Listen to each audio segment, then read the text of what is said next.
That is the most useless metric you can ever have, because it doesn't matter how much calories you burn during the activity, it matters how many calories you burn later.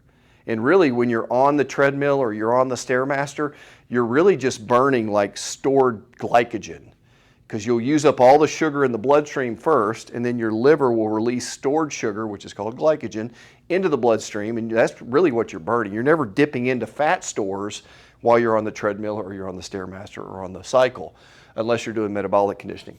So it really just matters what happens after you exercise. So exercise is really, it's just a stimulus. The only thing you're doing when you're working out or exercising is you're telling your body to do something later. And if you're doing those long duration workouts, you're telling your body to store fat, burn sugar. If you're doing the burst type training, you're telling your body to use fat for fuel and to build muscle. It's a different signal. So it's improving almost every aspect of physiology when we do that. So in a 2021 meta-analysis, there was a significant fat loss in the group that exercised at 80 to 90% of their maximal heart rate, but in the group that only did 60 to 70% of their maximal heart rate, there was no change in body fat. And the kicker with this is neither group really experienced any difference in workload. They felt like they were doing the same basic amount of effort. It's just one was going about 10 to 15, 20% higher.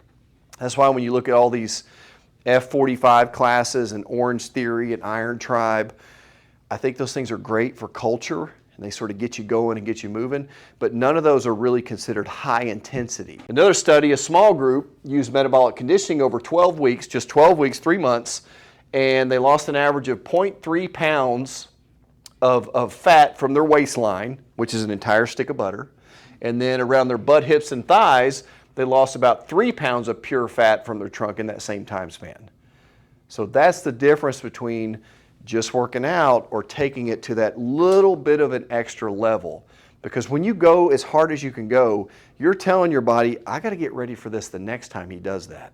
So I'm going to have to build muscle. I'm going to have to learn how to use fat for fuel, because he's going to push me to that level. I've got to be ready for that. So you're signaling your body for the next time you go around. So high intensity reverses most of the risk factors associated with metabolic syndrome. And by the way, metabolic syndrome is visceral or abdominal fat. You have high triglycerides, low HDL, high LDL, high fasting blood sugar, high fasting insulin. Those are all your markers of metabolic dysfunction. And by doing the metabolic conditioning, you're actually lowering your risk of all those risk factors.